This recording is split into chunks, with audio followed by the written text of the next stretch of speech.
Ano pa yung pinaka-memorable memory niya sa MC? Hala, ang dami. Hirap. Kasi ang daming milestone ng isang MC batch.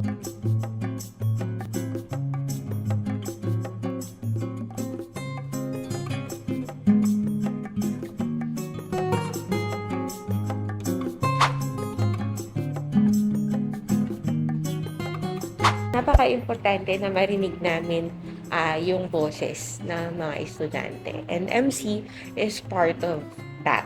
Marami ring pwedeng mabigyan ng inspirasyon na sumulat, magpahayag. It's hard to understand what the community feels or what it thinks about without people who are willing to write about these difficult topics, diba? These things that we appreciate and what goes on in our community.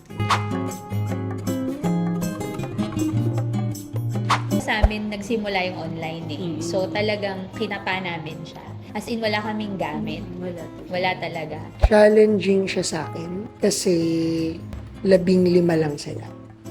Last year lang ako nagkaroon ng senior high school load, which means media center. Halimbawa, yung sa 2020, talagang bago kami nagsimula, nag-meeting yung EdBoard, sinet nila yung yung mga gusto nilang process. Tapos, ayun, natututo kami sa isa't isa. Yung first challenge na na-encounter ko doon ay paano bubuin yung editorial board.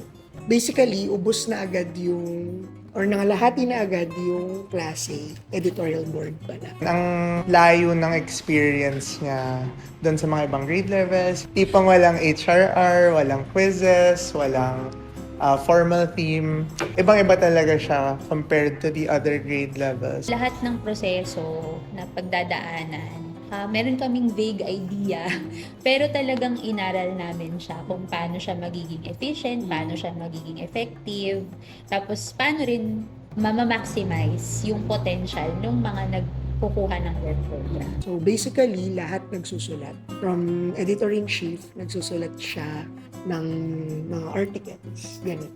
Kasi required silang mag-produce. So kapag inasa lang nila sa writers, wala silang mapoproduce na mga balita. Ganun.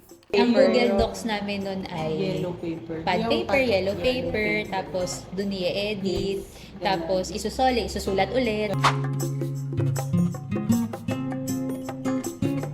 First, yung sign-in namin.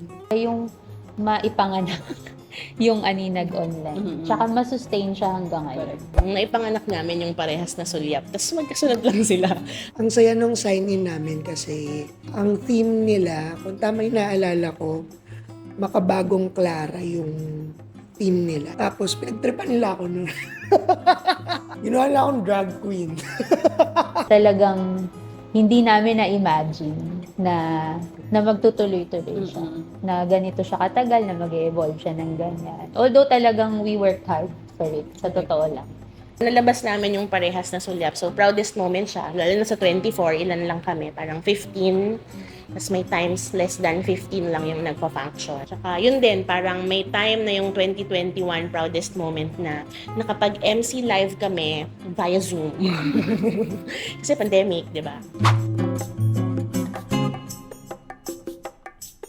As the years go by, I find myself thinking more about how are the students, how are we as a group working together. Dahil masanay ako na ang hinahandle ko talaga, mga younger learners. Tapos, kasi grade 3 advisor ako, nung kasabay na learning coordinator din. So, yung yung sa akin nun, ang ina-adjust ko din kung paano ako magbibigay sa kanila ng mga comments. Kung ano yung attitude, kung ano yung nai-envision ng batch, parang i-guide mo lang talaga sila.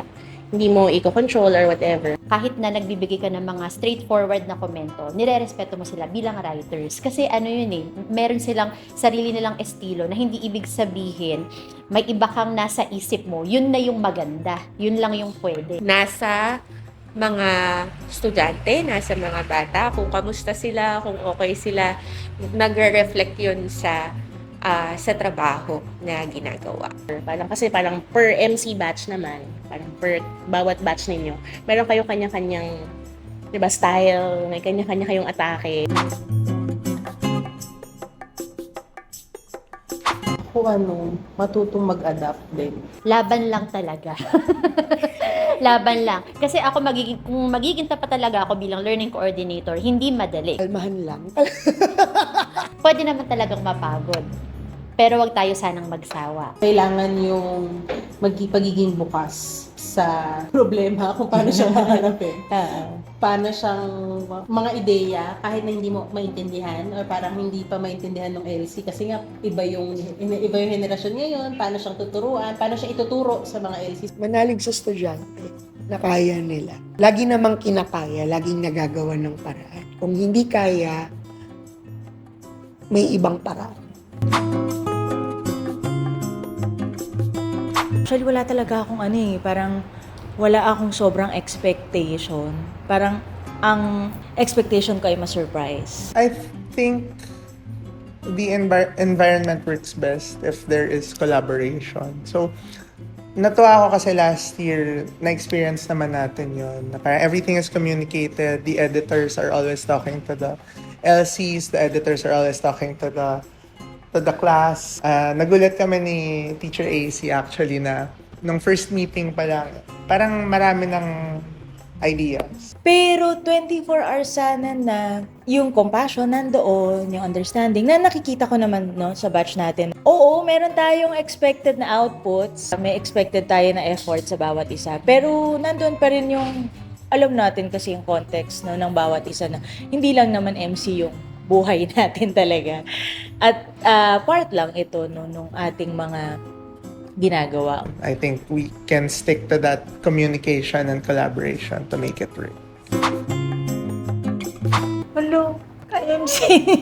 Alam, may naisip na ako nung sinunod sa akin yung interview questions eh. My community. Kasi magtutulungan kayo. Tapos parang yung living organism pag may sakit ka, may organ na hindi maayos, lahat na apektuhan. Season to be grateful. Season na talagang kahit na iniisip mong nakakapagod, pero sa huli, alam mo na iba rin yung reward na naidudulot sa'yo. So, palagi ako nagpapasalamat sa Media Center. #Famtastic, as in family and fantastic. It only works if we work as a family. As a family. Maraming chismis talaga. Kasi yung chika naman ng MC, hindi lang siya chika na chismis. Correct. Marami sa mga chika namin, may kabuluhan at may halaga. Mahal ko. Tapos sila kasi yung nagde-design ng program. Nandun talaga yung puso ng mga estudyante. Kaya, mamahalin mo talaga. Maalaala mo kaya?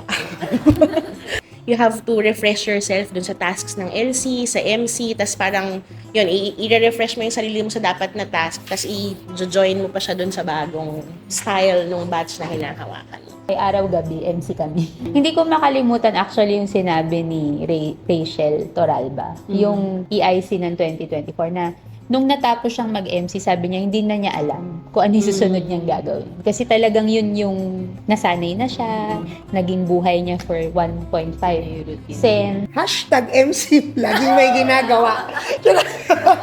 Wag niyong sasabihin na parang walang nangyayari or parang wala tayong ginagawa. Nakaka-attract ng malas yung pag sinabi ninyong parang wala tayong ginagawa. Sa MC, walang imposible. Sa MC, walang imposible. Sa MC, walang imposible. Sa MC, walang imposible. Sa MC, walang imposible. Sa MC, walang imposible. Sa MC, Walang imposible!